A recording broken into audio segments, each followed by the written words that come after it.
আপনারা যারা মহিলা আছেন, যাদের বয়স 25 থেকে 60 বছরের মধ্যে, তারা অবশ্যই অন্নপূর্ণা ভান্ডারের জন্য অ্যাপ্লাই করতে পারেন। তো ইতিমধ্যে আশা করি অনলাইন হোক বা অফলাইনে আপনারা অ্যাপ্লাই করে ফেলেছেন। ভেরিফিকেশন হয়ে যাওয়ার পরে সেটা অ্যাপ্রুভ হয়েছে নাকি রিজেক্ট হয়েছে, অ্যাপ্লিকেশন স্ট্যাটাসটা কি, তো সেটা আপনি জানবেন কি করে।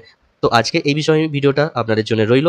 অন্নপূর্ণা ভান্ডারের যে অফিসিয়াল ওয়েবসাইটটি আছে সেই ওয়েবসাইটে চলে আসতে হবে। পাবলিক অ্যাক্সেসের আন্ডারে অ্যাক্সেস সিটিজেন পোর্টাল, এখানে চলে আসবেন। এখানে দেখুন এই যে অ্যাপ্লিকেশন লগইনের যে পেজটি আছে, সেখানে প্রথমে আপনাকে ডিস্ট্রিক্ট সিলেক্ট করতে হবে। যে মোবাইল নাম্বার দিয়ে আপনারা রেজিস্টারটা করিয়েছেন সেই মোবাইল নাম্বারটা কিন্তু এখানে বসাতে হবে। একটি ক্যাপচা কোড থাকবে, যা থাকবে সেই হিসাবে ক্যাপচা কোডটি এখানে বসিয়ে দিয়ে রিকোয়েস্ট ওটিপিতে ক্লিক করতে হবে।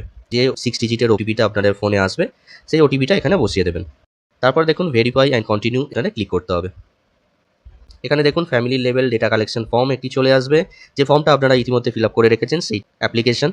নিচে আপনারা দেখতে পাবেন অ্যাপ্লিকেশন আইডিটা এখানে শো করবে এবং হেড অফ দ্য ফ্যামিলির নাম কি, কবে আপনারা অ্যাপ্লাই করেছিলেন, সাবমিশন ডেট অ্যান্ড টাইম সব কিছু এখানে কিন্তু শো করবে।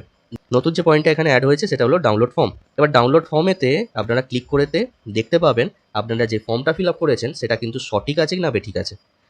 Family level data collection form, সেখানে হেড অফ দ্য ফ্যামিলির নাম থাকবে, অ্যাপ্লিকেশন নাম্বার থাকবে, অ্যাপ্লিকেশন স্ট্যাটাস সাবমিটেড শো করবে, আর কবে আপনারা ফিল আপটা করেছেন সেই সাবমিশন ডেটটা থাকবে।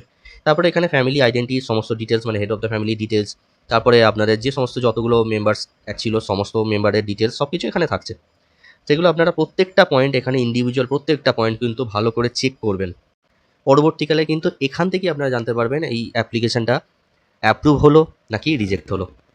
এবং রিজেক্ট হলে নিশ্চয়ই তার কারণটাও হয়তো দেওয়ার প্রসেস চালু হবে, কী কারণে রিজেক্ট হচ্ছে, রিজেকশন স্ট্যাটাসটাও নিশ্চয়ই থাকবে।